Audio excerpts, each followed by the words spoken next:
Hello, everybody. Welcome back. It's Dr. Weber. We are on to curriculum development, our third stage in lesson planning, adapted aquatics. This lesson plan is going to be devoted to adapted aquatics. I started teaching swimming right after high school, actually 2 years after high school in 2004 at a um, Jewish community center camp called Camp Centerland in Elma, New York, and I was their athletics director when I was like 19 or 20, and I was teaching swimming after school at their center at the camp, and that's when I got my first experience teaching swimming. I swam in middle school and swam competitively, but our high school team was actually um, canceled by the time I got into high school, so there was no swim team. I ended up um, eventually teaching adapted aquatics for the past 10 or so years at UNCW.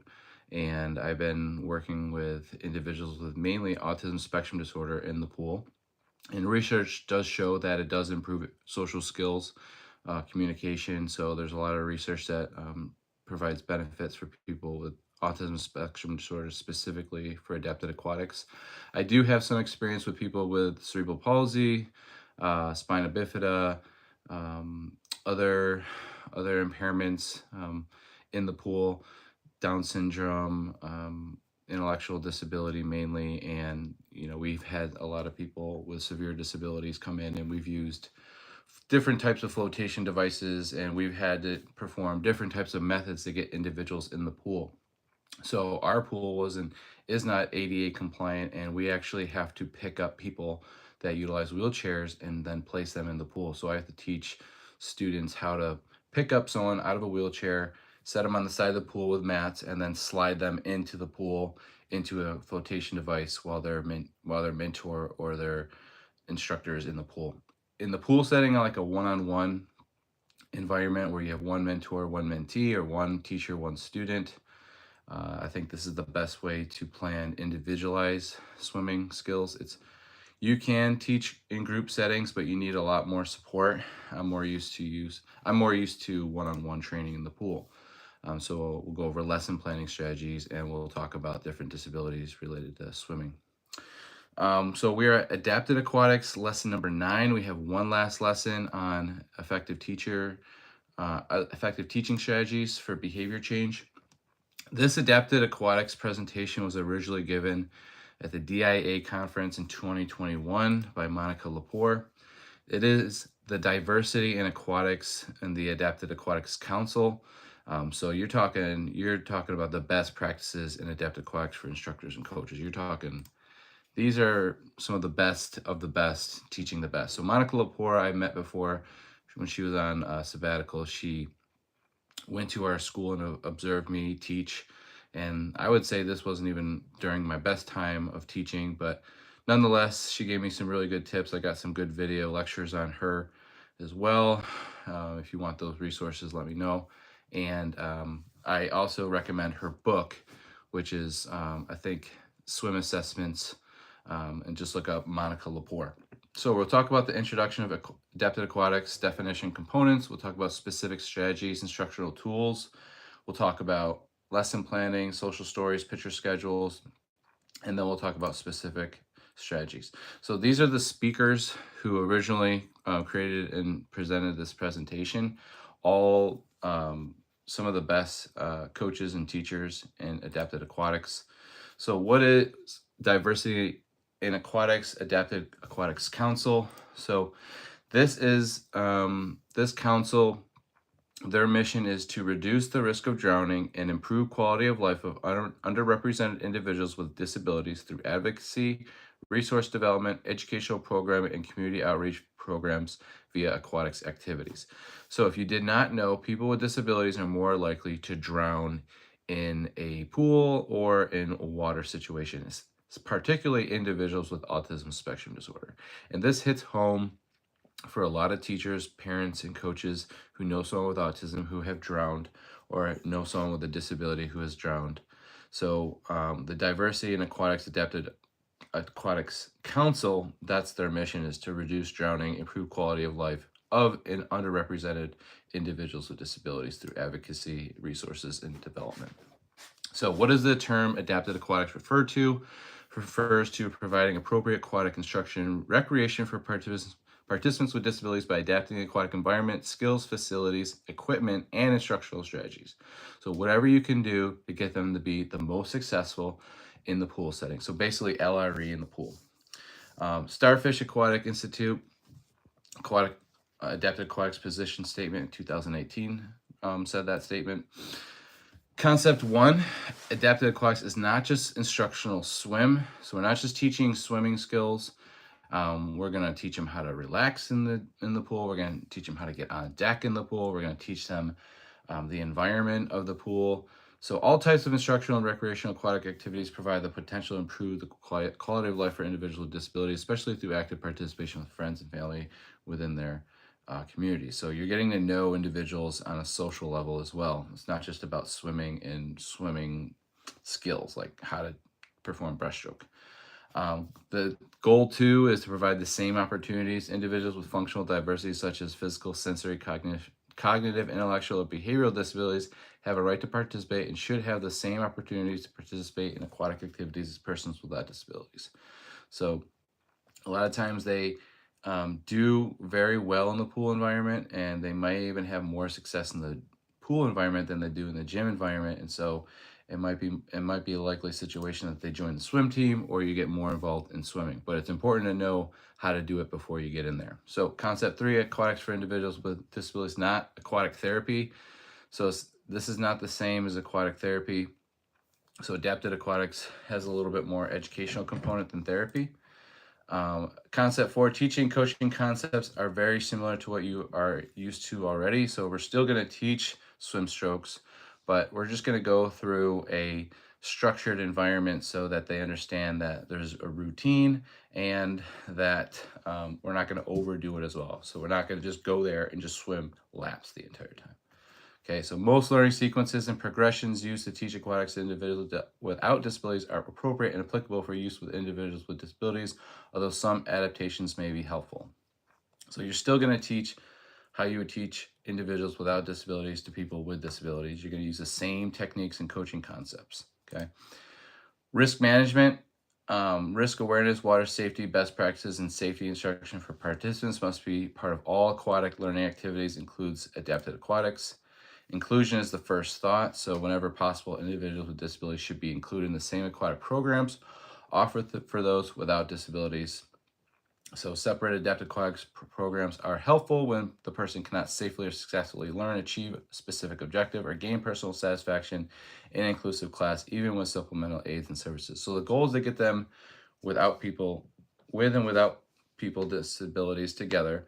And if that's not the best learning strategy, if that is restrictive for them, let's just say social environments cause them anxiety, fear, or stress, and they're not able to perform in the water, well, then we might have to go individual,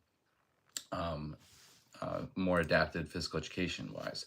So concept 8, aquatic instructors and coaches of swimmers with disabilities need training above the basic general knowledge and level. So basically, if you are teaching adapted swim, you need more information and you need more training than most individuals that will teach swim. So a lifeguard might not know specific disabilities. So those providing adapted instruction or recreational activities for people with disabilities should have specific training and competence related to aquatic programming for individuals with disabilities. So this is basically what the presentation is hopefully going to give those individuals. What are some aspects of that typically are considered and modified? So things that we can modify are instructional strategies, how we go about our lesson planning, maybe even more structured. We may create visuals on specific simple learning objectives as opposed to more complex or advanced ones. We may change the physical environment. We might add some music. If we can dim the lights, that would be great, but we might not be able to change some settings like the sun or the lighting because the lifeguard needs to be able to see, but you might be able to change the noise level if possible. For instance, if there's a swim team teaching to your left and then you're teaching your students to your right, there can be overstimulation and that can cause some attention disruption, which can cause some behavioral issues. So just be prepared for changing the physical environment if you need to. Communication, we can communicate differently, maybe talking with our inside voices instead of yelling if you can. Because you're going to be right next to each other. Groupings and ratios. So I like a one-on-one setting if you can, or a one-on-two. You're going to have your own lane, and there's going to be about 8 to 10 lanes if you have a pool setting. Some settings you can, it's more of a YMCA setting where you can get in the pool and you might be 2 feet in the water, 3 feet, 4 feet, but some of the pools are only 5 feet or above. So what do you do in that situation? Like my pool, where some kids can't even touch the bottom without bringing their head underwater. You got to think that they might need flotation devices to start. Equipment is going to be different. Instructional support might be different. So you might have more tactile or hands-on work with students to get them in the right position. Behavioral support. So you might have some checklists, or you might have them circle, pictures of how they think they're doing. Teaching methods might change. Task breakdowns might change, and then procedures can all be modified. Instructional strategies, overview for adapted aquatics. So be prepared, create a routine, demonstration, cues, corrective, and non-constructive feedback, not just good job. So tell them what they're doing right, and give them information about what they need to be doing, and tell them in their voice. So when you give them cues, they might not understand specific advanced cues. So you might say, like, be stiff like I don't know, what's something that's very stiff, that's very advanced, that they might not, a metal rod. Okay, you might say a metal rod. They might not make sense to them. But if you say, let's be stiff like a carrot, they might understand carrot over metal rod. So giving them the right cues, not just any cues. Use a variety of teaching methods, visual, verbal, or kinesthetic. So get them moving or show them movement, demo that movement before they do it. Show them a video of the stroke if possible. Vary equipment and how to teach a specific skill stroke, both in and outside of the pool. So showing them outside of the pool how to get their arms straight and overhead for front crawl or freestyle. Show them the movements for breaststroke, so the back of the hands touch. Scoop the inside of the jelly jar. Frog kicks, so showing them in and outside of the pool, and then making sure that you're the first one in the pool, and you're also the last one out of the pool. They don't go in the pool first, you go in first. Instructional strategies, individual or group activities, so you can do things together or individually. We pretty much do things in individual group pairings. So there's 8 lanes, for example, in our pool. We're not allowed to get rid of the lanes, so we have to keep them up. So we have lanes, and we have a lifeguard and myself will be, and an assistant will be walking around. Provide choices, like, do you want to use a noodle or a kickboard? Or you can use both if you want. Make activities challenging and purposeful, while as an instructor being caring and patient. Okay, periodically check for understanding of what you are teaching. So you might ask them, be like, all right, how many seconds were you able to blow bubbles for? Be like, 5. No, you're actually able to do 7 seconds. Okay, so see if they understand, like, what they just did, how many seconds they did something, if they had beaten a task before, that they understand that. Create visuals and implement throughout your lesson plan, and I'll show you examples of those in a little bit. Use social stories to share with individual before introducing a skill. So what you can do is you can go over a social story and show them storyline pictures of what they're going to go through before they go through it. So you could read them a story about going to the pool, having fun, meeting the lifeguard, what happens if there's an emergency, all these things that could happen in a pool situation. So when they get there, they understand that all that stuff they've learned in a social story before. So instructional strategies, equipment. So there's flotation, motivation, propulsion, and comfort and fun. So think about all these things. It's not just going to be about skill development. It can be about fun. It can be about just getting comfortable in the pool. It can be just about moving throughout the pool and just kind of being motivated to be in the water. So some equipment will get them motivated. Some equipment will keep them floating if they are unable to keep themselves afloat. So individuals with severe disabilities like cerebral palsy, or multiple disability may need some of these mats that encompass their whole bodies, where you have someone behind them kind of holding and supporting them. There are some self-flotation devices that keep the head above water, such as this one and this red one here, where it's a big device that goes behind the head, and it's a regular flotation where you snap it on a vest, and then it keeps their head above water while they're on their back or supine. So getting them on that supine position, you can focus on some things like backstroke or getting them flutter their feet. You may have to direct where their head goes because you don't want their head also to hit the side of the pool. These are some nice little encompassing where you can put noodle things around your whole body. You can have mats that float that they can lay on top of.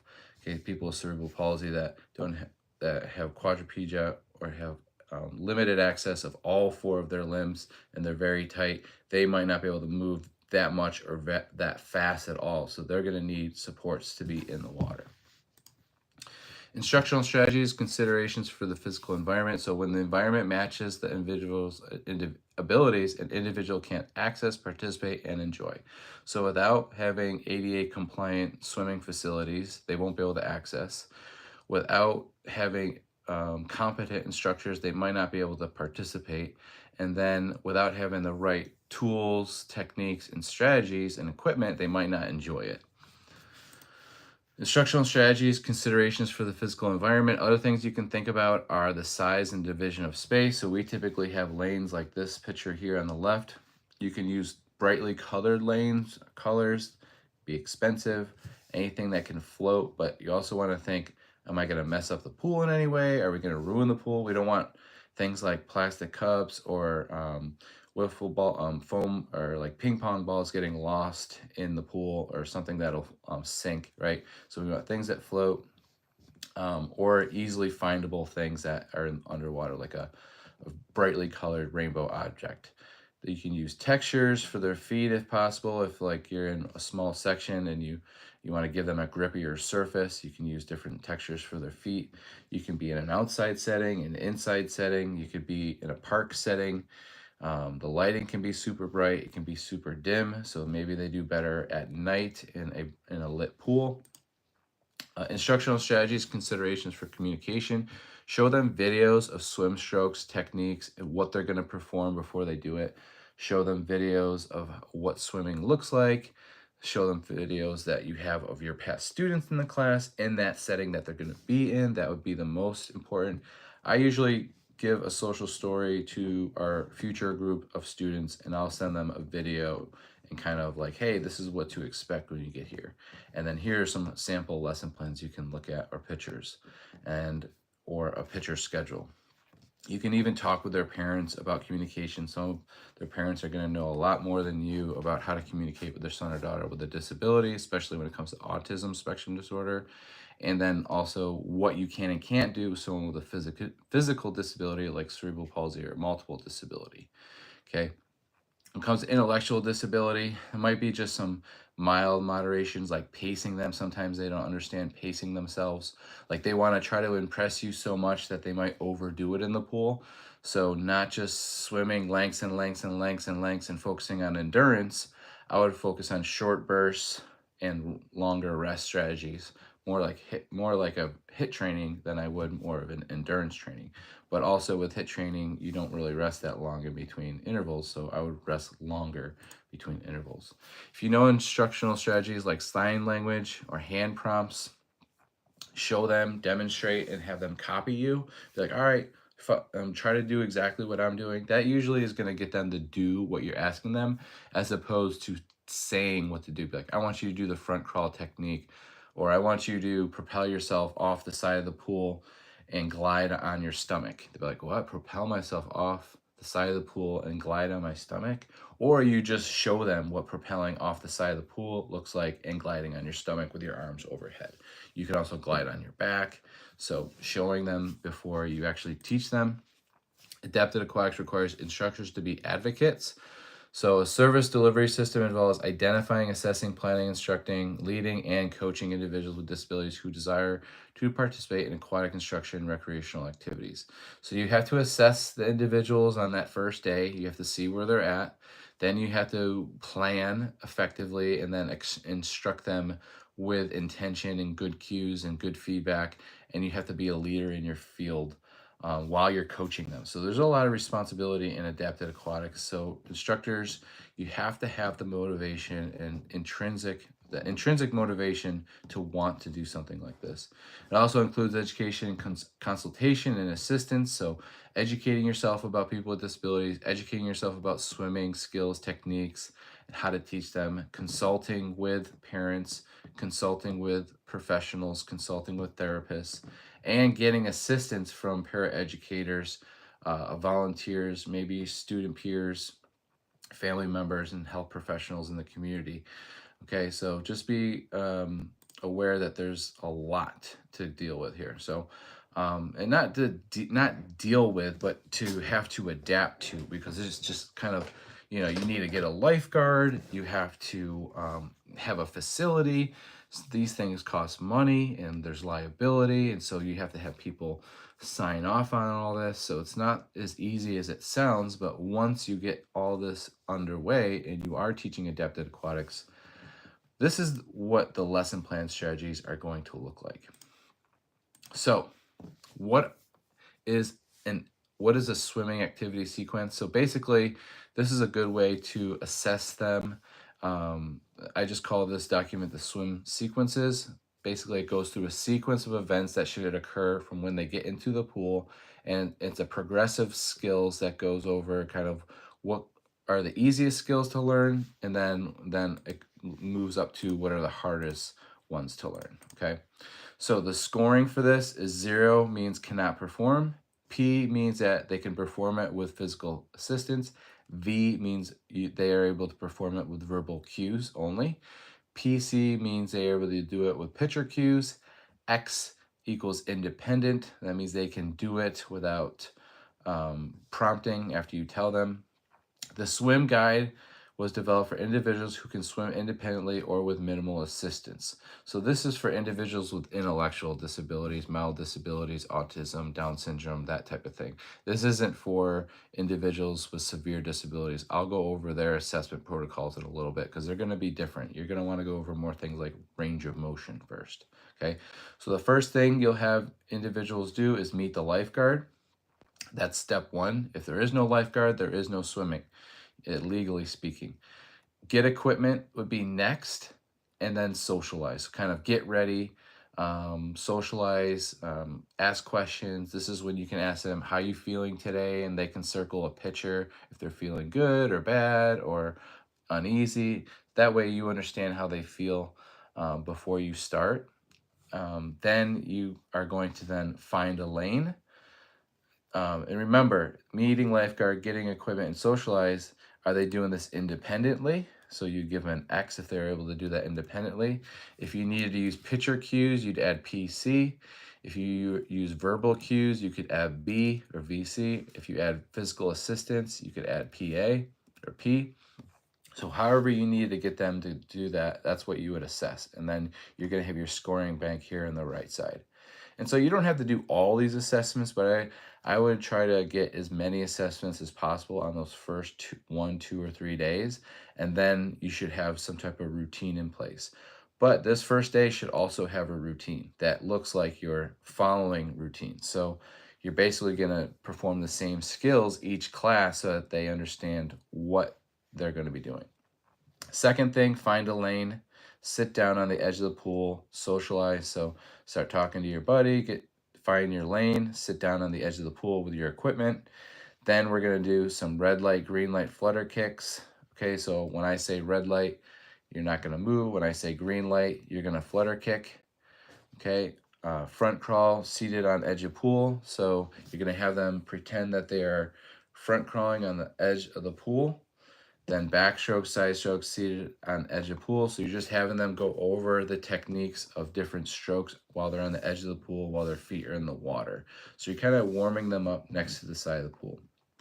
Enter the pool, wash face, bob head, and blow bubbles, okay? So those would be some skills that you can perform. So how many times can they bob the head? How many times can they blow bubbles for? Are they able to do it independently? Are they able to do it at all? Push and pull, turn in a circle, switch positions. So push and pull is just pushing and pulling yourself on the edge of the pool. Turning in a circle, can you turn in a circle while you're by the side of the pool? And then can you switch positions with your partner? Blow bubbles, blow a ping pong ball, get in and out. So are you able to blow a bubbles or a ping pong ball back and forth to a partner in the pool? Just try not to get those lost. Can you get in and out of the pool as quick as you can? Back the side of the pool, bicycle legs forward and back. Can you get on the back? Can you get your arms on the back side of the lane and then start cycling your legs out? These are all just some warm-up strategies. Then flutter or frog kick while holding on to side of pool. Float on front for 3 seconds, recover to stand. So can you float on your stomach and then recover to the vertical position? Can you float on front for 3 seconds while blowing bubbles? Many people might struggle with that. Float on back for 3 seconds and recover to stand. So can you float on your back for 3 seconds and then recover? Flutter kick on back while being towed by partner. So you would tow them and then they would flutter kick while they're on their back. You can have them hold on to some noodles. You can be holding onto a kickboard and you tow them. Can they flutter their kicks? 5-minute lap swim followed by a break. So after you perform some of these activities to get them warmed up, you're gonna allocate 5 minutes of swim time to see how many laps they can get in 5 minutes. Give them as much rest in between laps as possible, but you want to see how many laps can they get in five minutes, and you're gonna let them do any stroke that they prefer or any stroke that you think is gonna be best for them. Then, can you do things after your 5-minute break, like glide on front, fully submerge for 3 seconds? Can you glide on back and fully recover to front?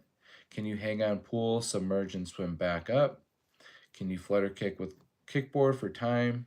So these are all just some swimming sequences.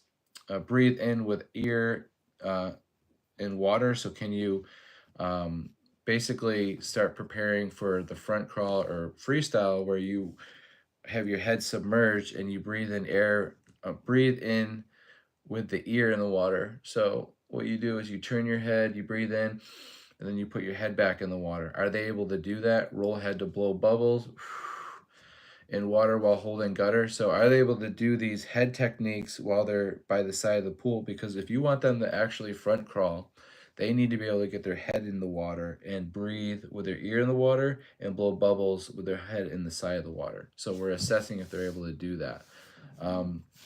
Then can they front crawl with arms remaining underwater and then bob for 1 minute, surf on top of kickboard? So these would be some activities they could perform, and then you would kind of assess them if they're able to perform them, yes or no, or you could put independent or whatever you use, physical assistance. So swimming activity sequence, float on front for 30 seconds, breathe when needed, front crawl with rhythmic breathing for 12 yards, float on back for 1 minute, kickboard or noodle, you can use either or, backstroke 12 yards using any kick, swim breaststroke underwater for 6 yards. Now for each of these swimming activity sequences, you're not just taking 1 minute to do it. This might be a 5 to 10 minute plan with progressions and extensions, is what I'm trying to tell you, or regressions.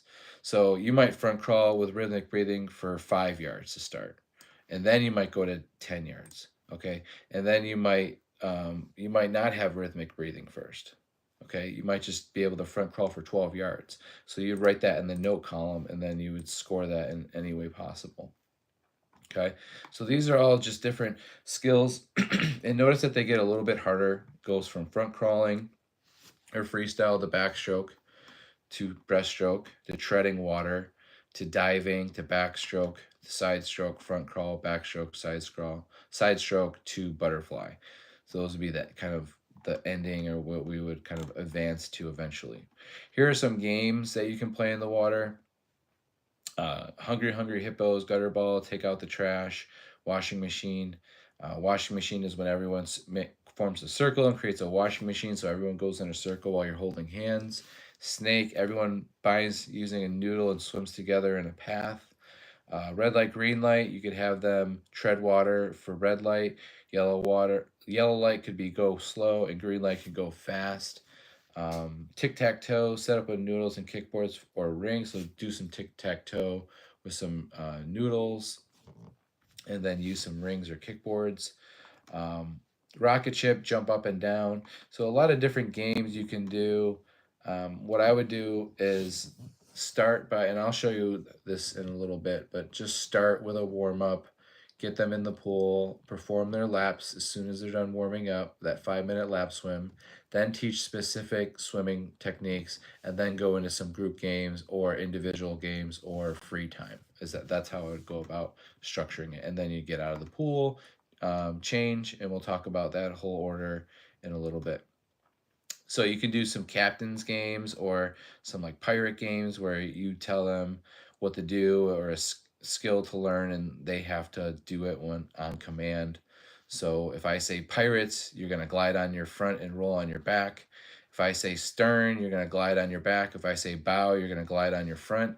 That helps them learn maybe some um, boat vocabulary while they're in the pool. So connecting both cognitive and psychomotor, as well as in a game format, so a social as well. So you're getting all three domains when you're doing things together socially. So more assessments. This is going to be for individuals with mobility impairments. You're still going to have them meet the lifeguard, put the flotation device on, and get your equipment. You're going to pick up and place in pool with mentor first. So you're going to be getting in the pool first with your mentor. Light water on your body parts, excluding sensitive areas. So when you get an individual with a severe disability in the pool, you want to sprinkle some water on their body in different parts so they kind of get used to it, but except for their sensitive areas like their face, armpit area, maybe a groin area that's going to be a little bit more sensitive. You're going to play music, attempt leg kicks and pull arm rotation. So you're going to take their arms and kind of move them if possible, or their legs. And if their knees are bent or elbows are bent, you're going to slowly try to extend their elbows or slowly try to extend their knees, or try to get their shoulders in a circular fashion or their hips in a circular fashion. Assist, flutter kick, frog kicks, or any movements that get them to propel in themselves in the water. So whether that's with their hands doing a backstroke while they're on their back, or if they're on their stomach and they're kind of holding onto like a kickboard or like a bodyboard, maybe they're able to kick their feet and flutter forward.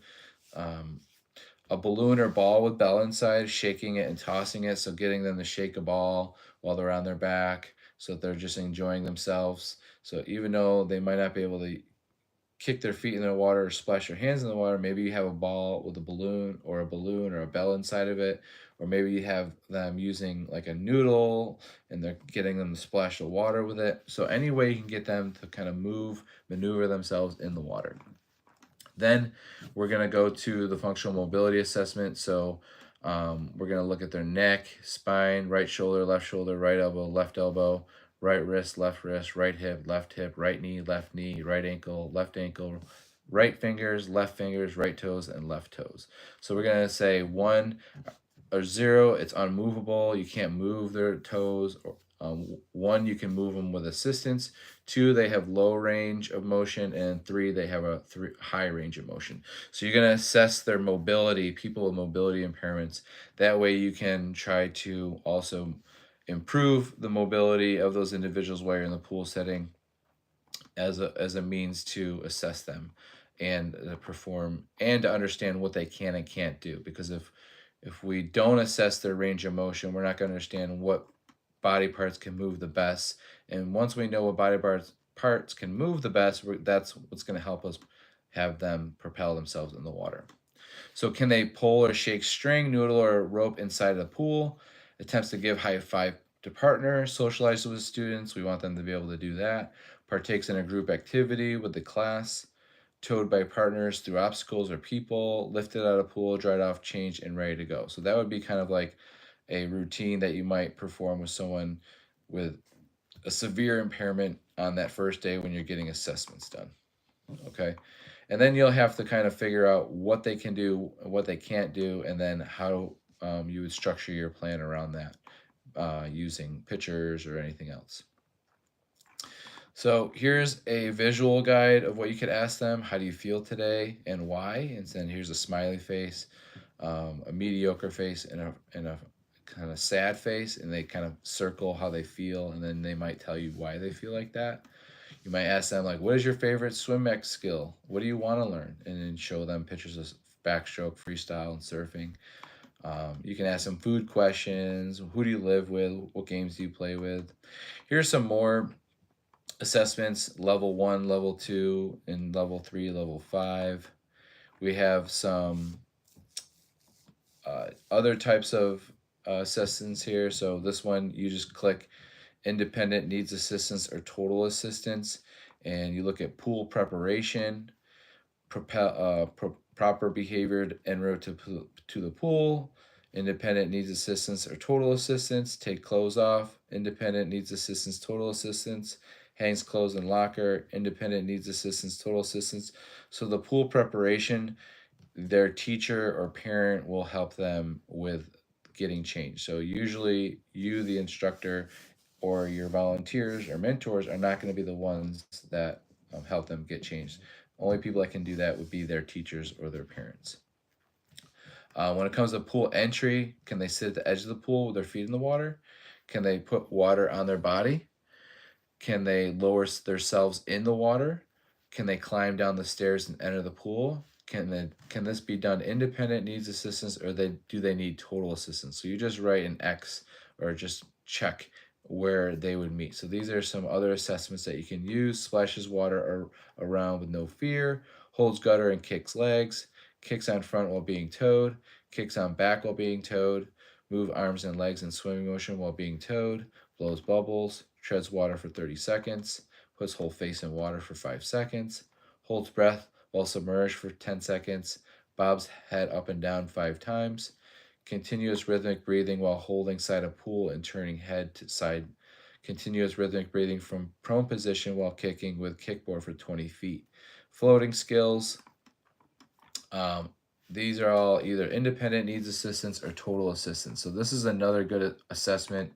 Here's some assessments for back propulsion, swimming strokes, diving skills, water and safety, and deep water skills.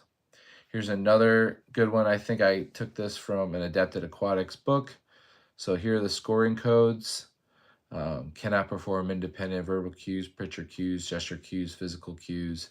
And then it looks at entry into the pool, exit out of the pool, water orientation, front propulsion, breaststroke, back propulsion, side propulsion. Here's ideas for positioning skill developed for students with severe or multiple disabilities in their wheelchairs.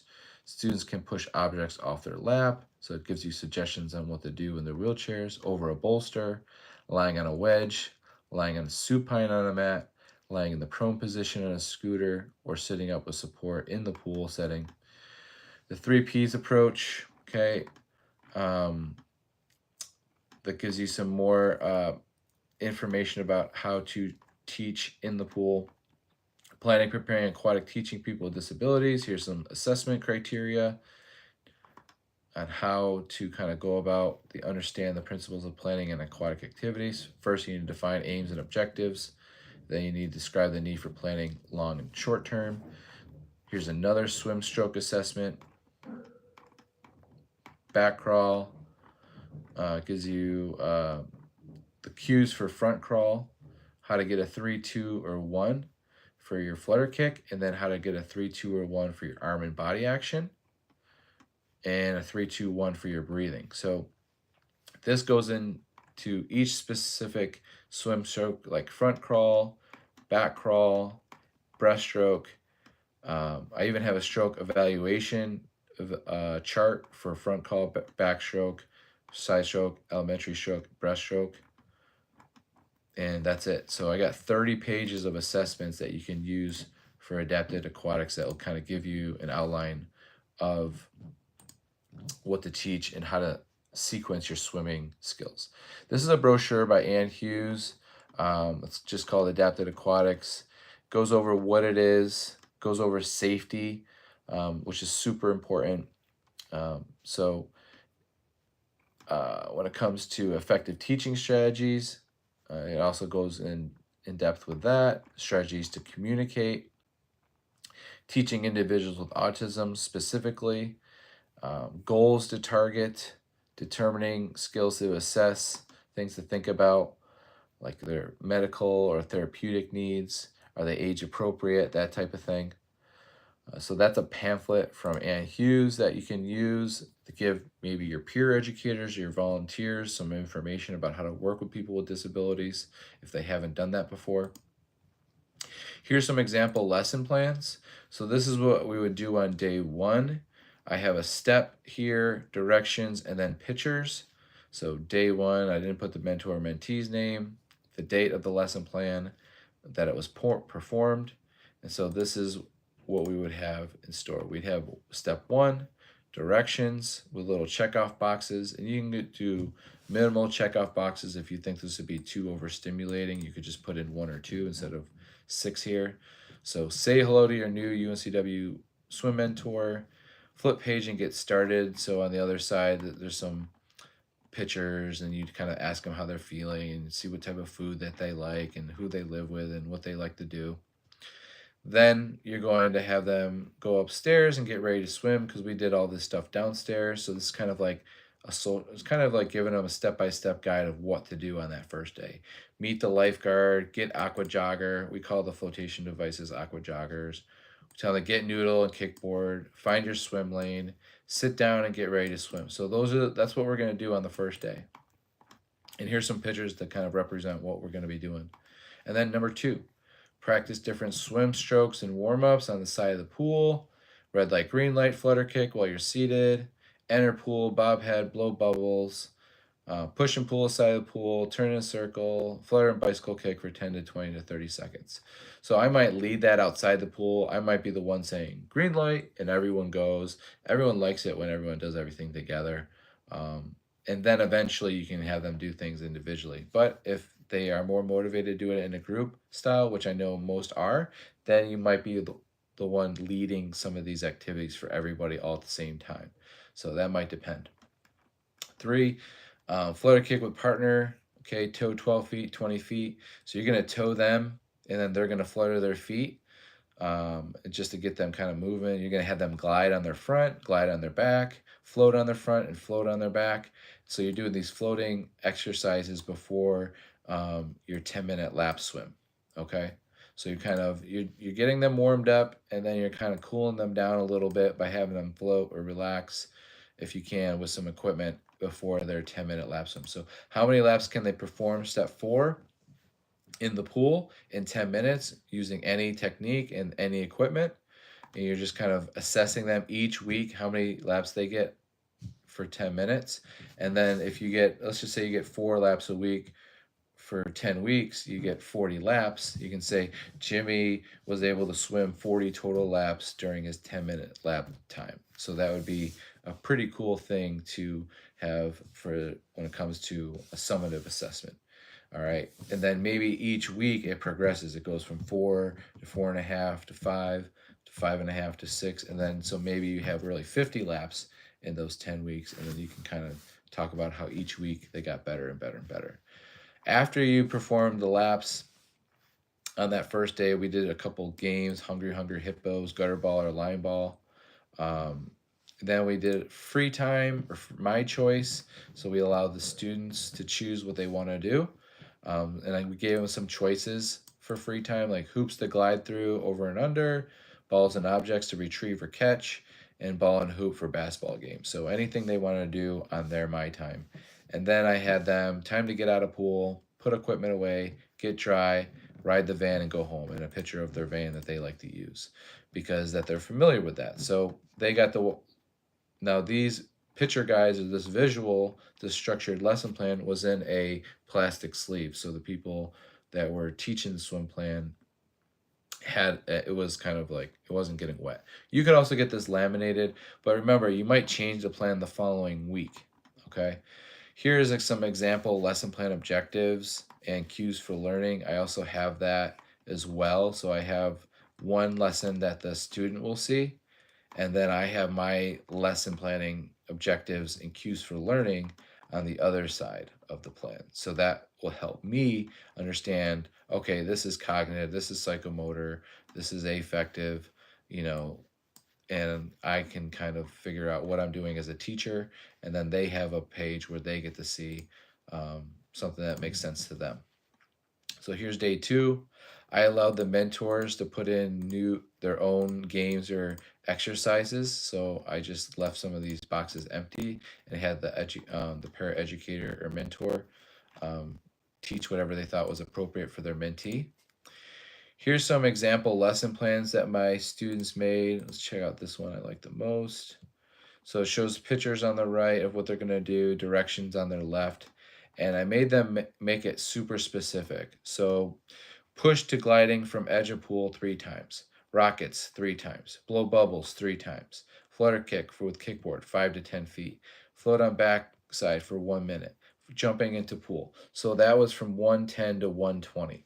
So each of these steps are 10 minutes or 5 minutes, and then there's directions within the steps and pictures to guide the student along for the ride. Okay. Some students will go above and beyond, and they'll have their own little picture guide for their student, and they'll ask them specific questions each week. They add in pictures of what their mentee enjoys. So sometimes if it's a picture of themselves, they'll add that.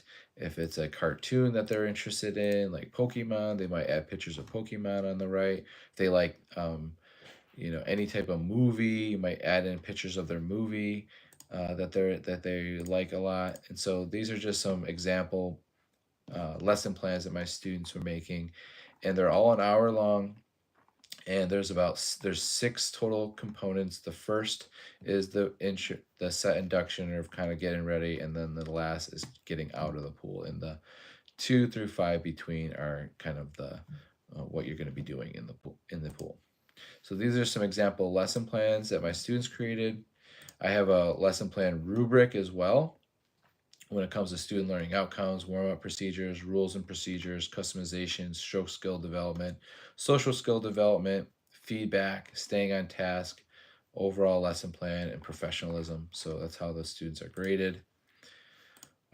When it comes to example videos, so let's go ahead and check out. So here's day 1 of that lesson plan that I originally showed you. Here's them on the side of the pool, getting ready, fluttering their feet. We're doing red light, green light here. They're fluttering their feet on their stomachs now while holding onto their side of the pool. They're spinning in the pool. They're bicycling their kick while they're holding on the side of the pool.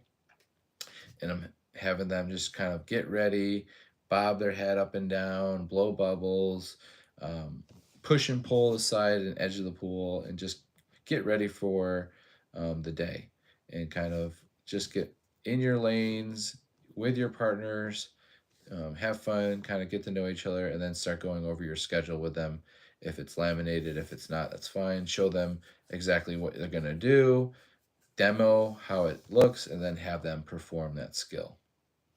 Okay, so using equipment like noodles, flotation devices to keep them afloat, to help them, motivate them, pacing them, motivating them, like I said.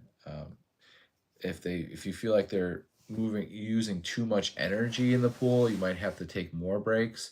Sometimes people will overexert themselves and it looks like they're not moving, so you have to try to maybe have those individuals practice differently, try to get their form a little bit better so that they move more proficiently in the pool. 'Cause some people will waste a lot of energy, and you might have to spend time focusing on getting them to perform the right technique. Usually, if you are performing the right technique, you'll use less energy. Here's day 2. So everyone's kind of getting ready, warming up, doing those skills outside the pool. Okay, so you have people performing backstrokes outside the pool together. You're sitting down, talking to each other. This might even be the time where you're just motivating them and getting them prepped for just getting inside the pool. They might not want to go swimming. You might have to motivate them to go swimming. You might have to really tell them like, hey, if we do this today, your teacher said you're going to get this reward when you get back to class. So we'll have to talk to some teachers and say, hey, what are some rewards, or what are some incentives to get Billy here to swim? And they might be like, well, Billy's supposed to be swimming. Billy already said that he would swim because he's supposed to get iPad time at the end of school. So they might come over and say, hey, Billy, if you don't swim, you're not going to get iPad time. And so then Billy will then start swimming. So sometimes you just have to do some negotiating.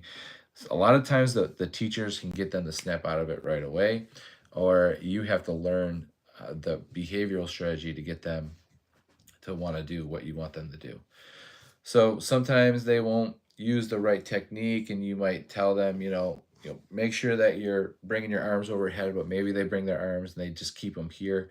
So you might have to physically help them and or demo it a couple more times, or video them and show them like, see, you're not moving your arms. This is what we want you to do. Here's a video technique of someone doing it right.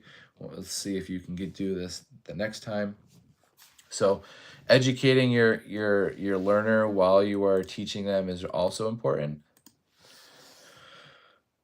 Here's some more swimming videos. So again, same structure every day. We warm up outside the edge of the pool, fluttering the feet, just kind of getting ready, pushing and pulling on the edge of the pool, learning how to spin, doing your gliding, doing any type of treading, and then going into your 10-minute lap swim.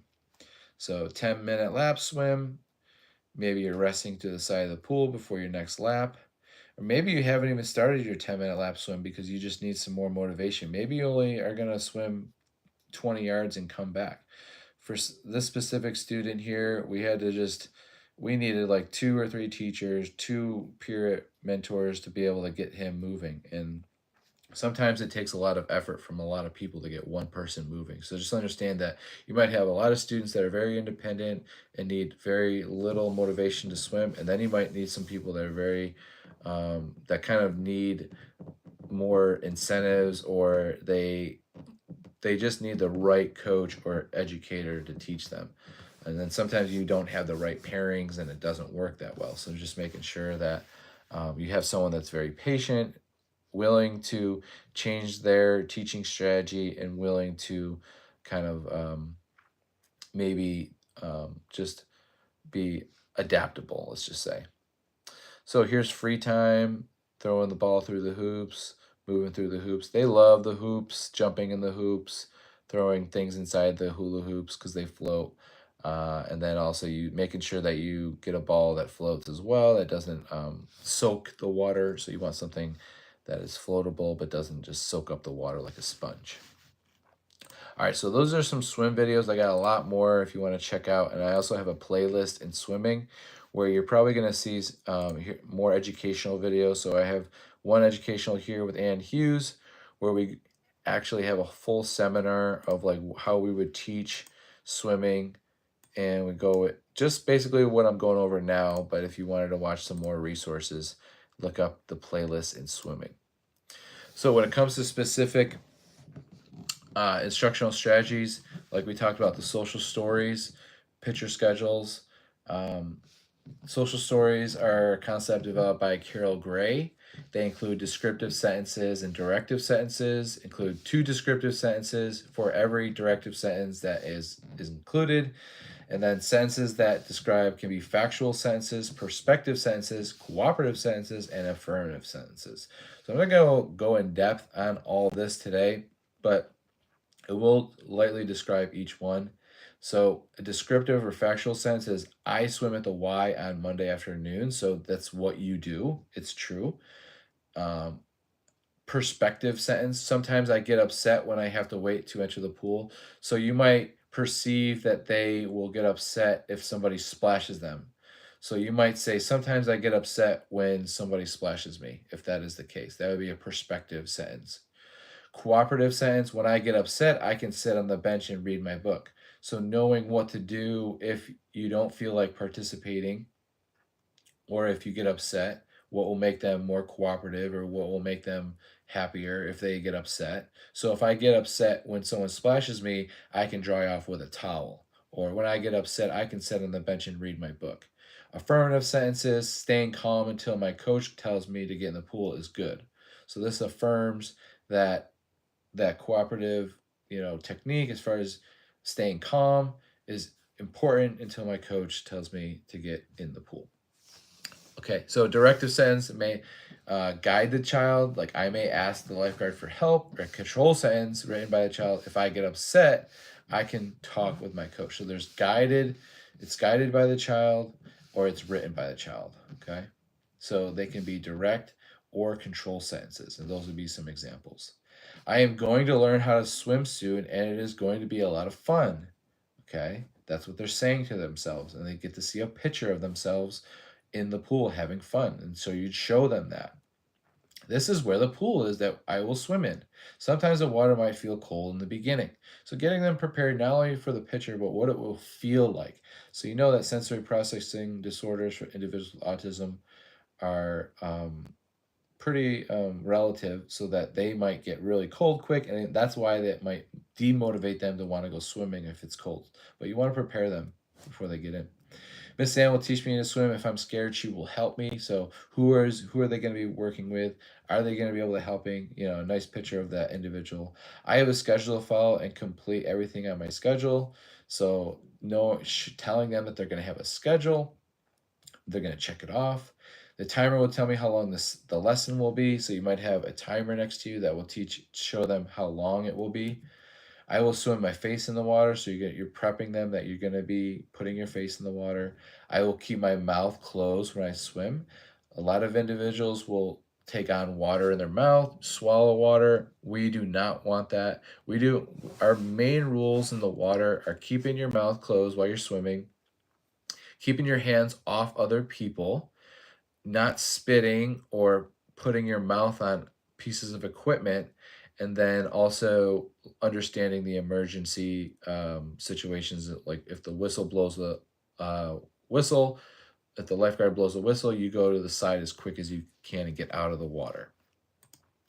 So I will keep my eyes open underwater. I can wear goggles if it hurts my eyes. So a lot of individuals will have red eyes, or that will demotivate them to swim if their eyes are stinging. So I would recommend everyone wearing goggles, even the mentor, because you might get splashed in the face with water. I will kick my legs when I swim. You might want to show them how to kick their legs, because a lot of times they bend their knees too much, and then that gets them to not move horizontally. It actually gets them to move vertically. So you want them to flutter their feet, keep their knees slightly straight while they flutter their feet. I will keep my body still or float on my back when I need to breathe or I am tired. So if you're tired or if you need to breathe, you're allowed to just float and relax. Okay, I might need to wear things that help me swim better, like a flotation device. There may be toys to play with in the water, like a noodle or some splash games. When the red timer sounds, my lesson is over and I get out of the pool. Swimming lessons are a lot of fun. The end. Okay.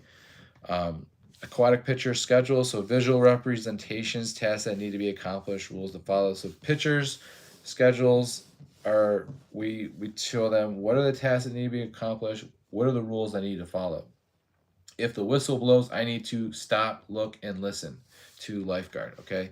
We know that if the lifeguard blows a whistle, there's an emergency, so you need to stop, look, and listen. So teaching them that should be done. Equipment to be used. Okay, behavior to be done. I will sit and wait for my teacher before I enter the pool. We've had teachers create picture schedules and behavior pictures that students are not able to do. So, here's 5 rules, like no spitting, no mouth on equipment, no hands on my mentor, and don't drink the water. And you might have these rules in pictures and have the students check them off and say, no, I did not do these, or I did do these, and there might be a repercussion. Who can benefit from these picture schedules? Everyone. So it lowers the anxiety for both mentor, mentee, or teacher and the student. It decreases independence eventually, because eventually they'll understand by learning through the schedule, and then they won't eventually need it. It'll decrease anxiety, like I said, because they know what they'll have to do. It improves self-regulation, so it improves kind of self-regulation behaviors, which keeps them on task, and then improves attention and behavior. Here's an example of some social stories if you want to check them out. Um, we like to have a first then step. So first we're going to swim 4 laps, then we're going to break. So always give them that pre-MAC principle. So telling them what we're going to do and then what you're going to do after. So typically you want to follow something up with something that they want to do, if you have to get them to do something that they don't want to do. So visual schedules of sitting at the edge of the pool, blow bubbles, front stroke, float on back, get out of pool. So this would just be a very generalized visual schedule. So you don't have to make it intricate like the one I showed you. It could be just something as basic as this. Probably the more basic, the better. But it's up to you and your preference and your program. So mine are a little bit more intricate and in depth because my students have to actually plan the objectives and goals, and then eventually they have to be graded on them. Summary: although adaptive equipment, accessible facilities, and new and exciting games are great to have for adaptive aquatics as shown today, the instructor, coach, and their adaptations to instructional strategies are the most important component of success with swimmers with disabilities. So it's really about the coach and instructor that adapts and has the right instructional strategies that will improve. It's not about the equipment. It's not about the accessible facilities. It's not about the games. It's really about the person, you, the individual, teaching the student with disability, okay? So we have some more videos. Check out Camp Abilities video. So we got students that with visual impairments, what will you do with them in the water? Check that out. Check out Camp Abilities Swim. Remember, ADA new standards, newly designed, newly constructed, newly significant pools must have at least 2 means of access provided they have a 300 linear pool wall, or they are not a pool where access is limited to one place.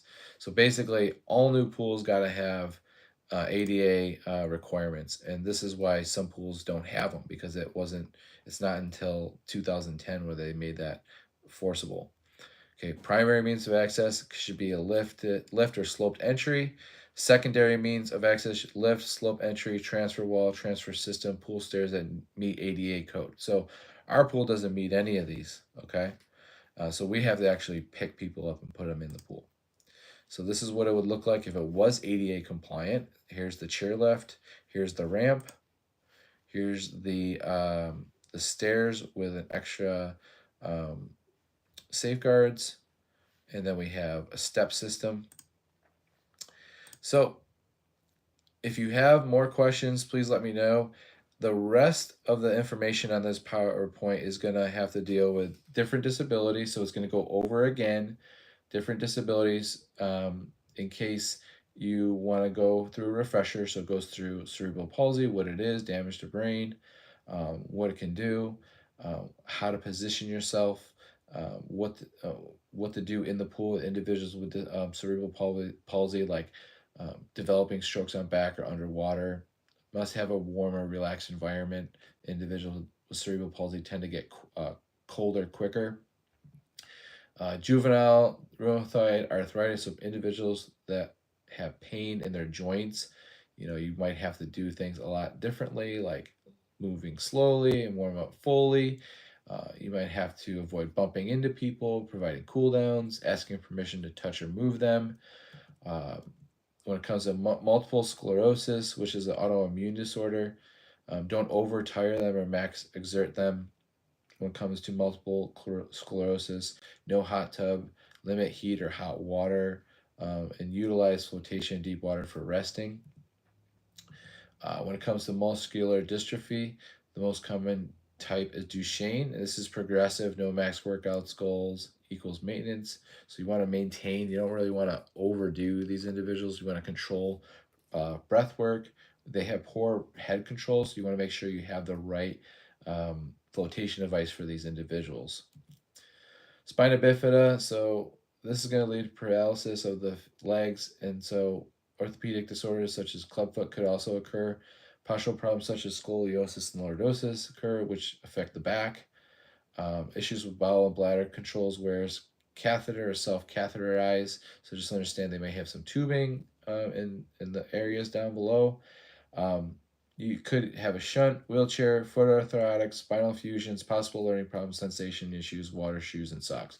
So just make sure that you understand that you got to make sure that they have everything intact and everything ready to go before they get in the water.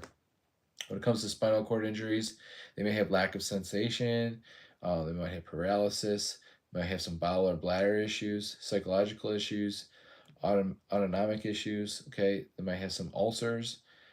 Just understand that people with severe and multiple disabilities, spinal disabilities, may have other health impairments and medical issues that you need to be wary of as an instructor. Okay, traumatic brain injury might have balance issues, kinesthetic senses might be off a little bit, memory and understanding, impulsivity, lack of affect might not really affect social skills, might have inappropriate verbalizations or depression, and then hints for memory and misunderstanding. Stroke can cause those things. Stroke can also have similar issues as traumatic brain injury, but it does help for recovery when it comes to swimming. Attention deficit disorder, individuals are very distractible and have poor attention, and they need one direction at a time. So you might have minimal directions. You want to consult with a behavior specialist before working with these individuals, and you want to have very short explanations and then call, name, then explain. For individuals with Down syndrome, they may have some lax neck issues or ligaments, poor muscle tone, or poor oral motor control. Could have heart defects and cardiovascular issues, poor balance, tendency to be overweight, stubby hands and feet, and they'll have an intellectual disability. And they could have possible vision and hearing issues. They're going to generally have lower fitness and motor skills, um, deaf and hard hearing. You may have to get an interpreter. You may have to learn about deaf culture, learn some sign language, face approaching, watch for glare, visual signals for safety, provide demonstrations. Dwarfism and other short statures provide water table for standing, adapt strokes for short limbs, possible posture and other orthopedic issues may also be there. Osteogenesis imperfecta, which occurs when you have brittle bones. So avoid jumping, and jarring. No push-ups from side, jumping in a pool. No high impact water aerobics like getting hit. Don't try to let them get hit with a ball or anybody. But those would be some other disabilities that we haven't talked about that we've included. Hopefully you learned a little bit about adapted aquatics today. You got to see some video. I'm super excited for our next lecture, our last lecture, which is going to be on, you know it, it's going to be on behavior, teaching for behavior change. So instructional, um, effective teaching for behavioral change. I'm Jordan Weber. We'll talk to you all later.